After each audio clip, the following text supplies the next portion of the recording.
afternoon, everyone. This is Tony from Her Homestead Skills. Hope everyone's doing well.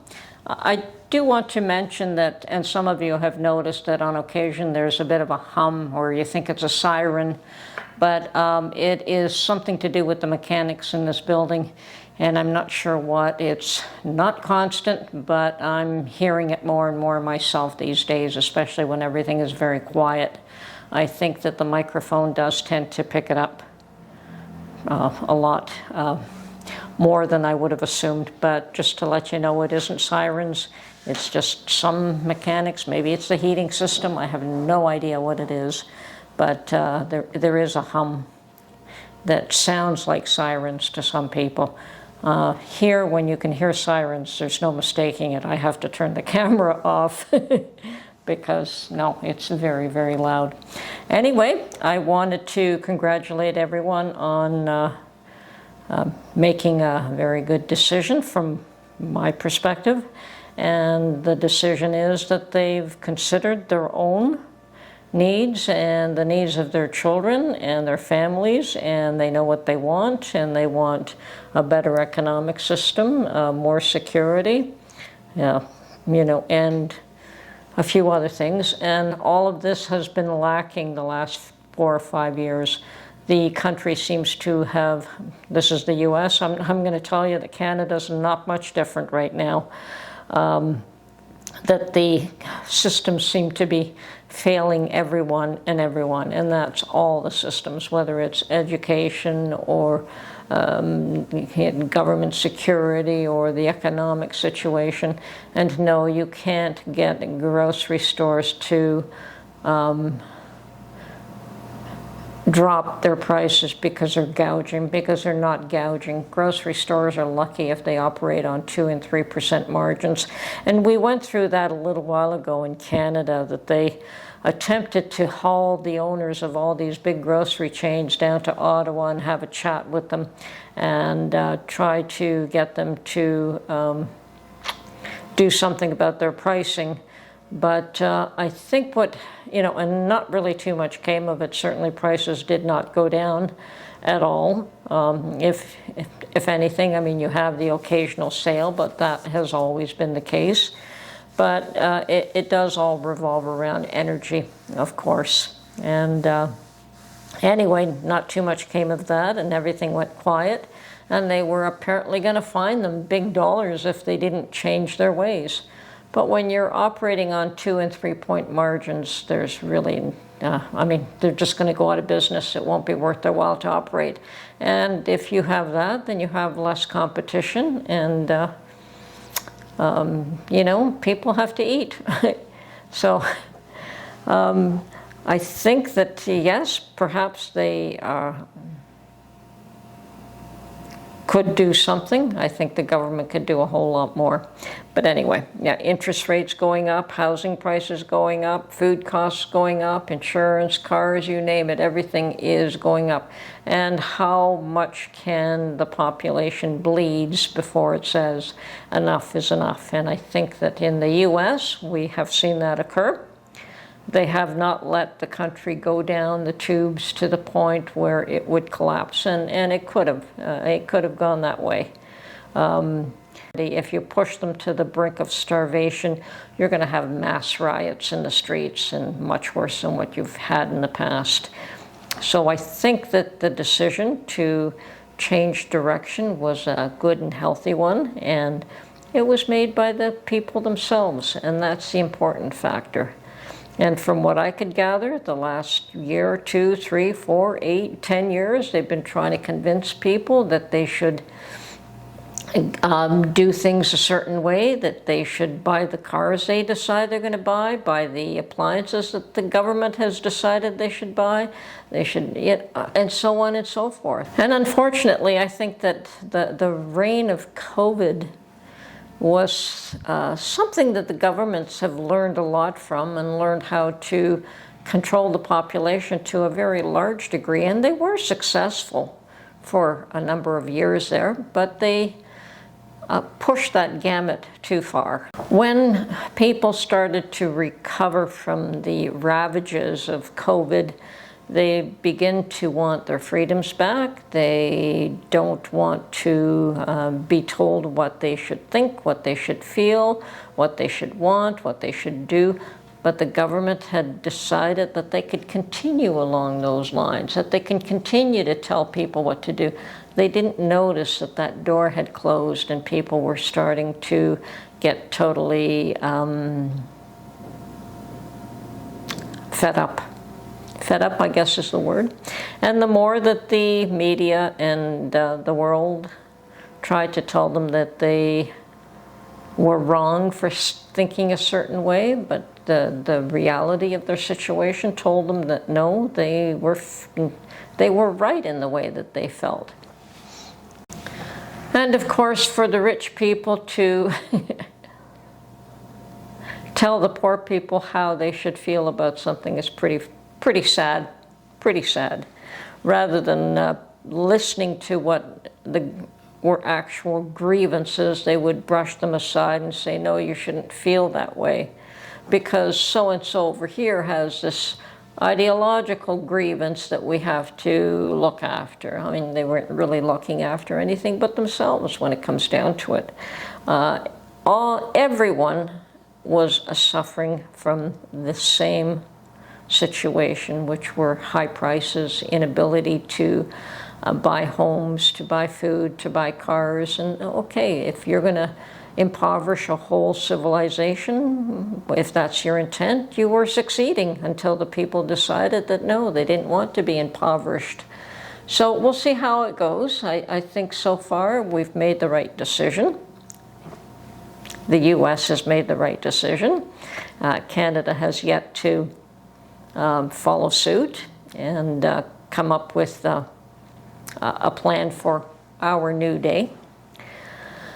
It's a new day in the U.S., and I see something interesting happening, and the media has learned that they're dead, that nobody believes them anymore, that nobody trusts them anymore, and they're trying to do an about-face. I have seen people walk off the set because they don't want to spread lies anymore. That was pretty humorous. I had to show Mark a clip of that one. A gentleman who decided, no, we're newsmen and this is the fact, this is what happened, and we have to report the news properly. I understand that you have your opinions and that, but we do have to report the news. And I'm like, hey, this guy is great.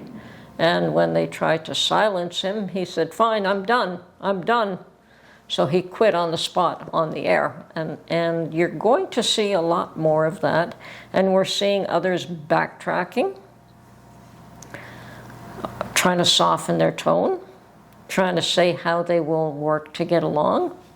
And then, of course, you've got the hardliners who are digging in.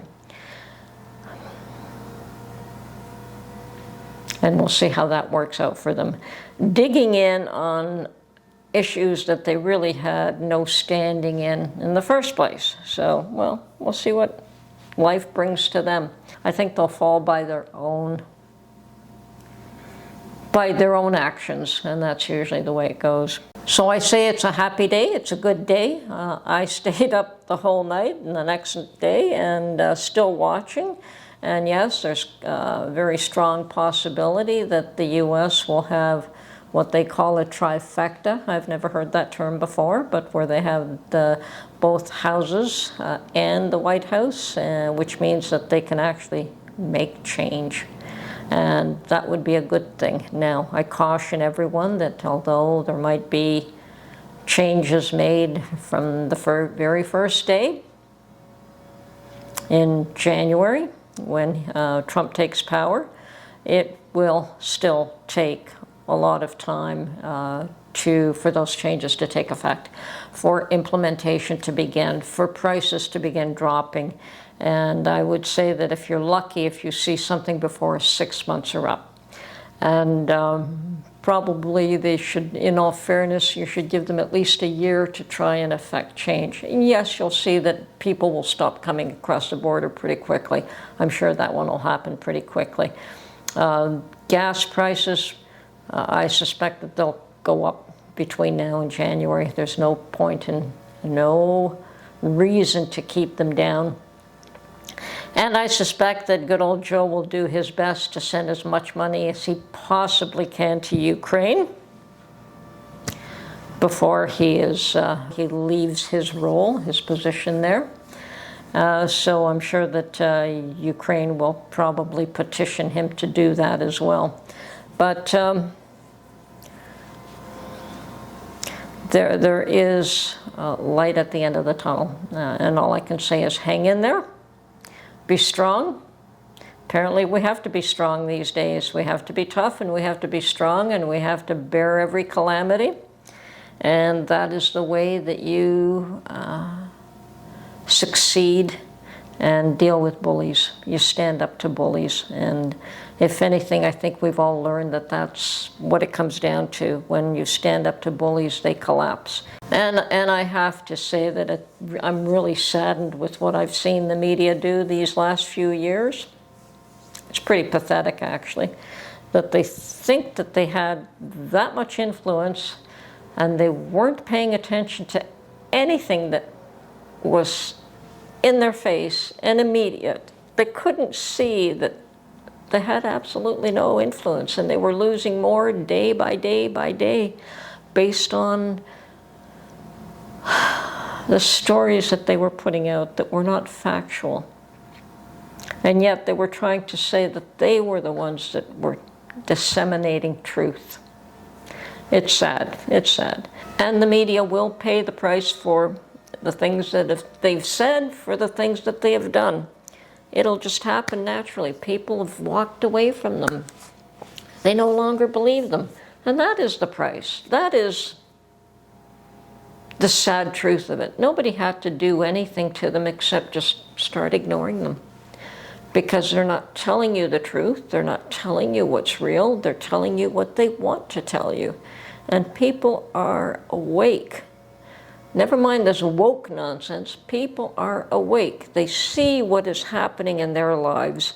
In spite of people telling them, no, don't pay attention to it. Don't believe your lying eyes. Believe me. Well, yeah. Is there a reason to believe you?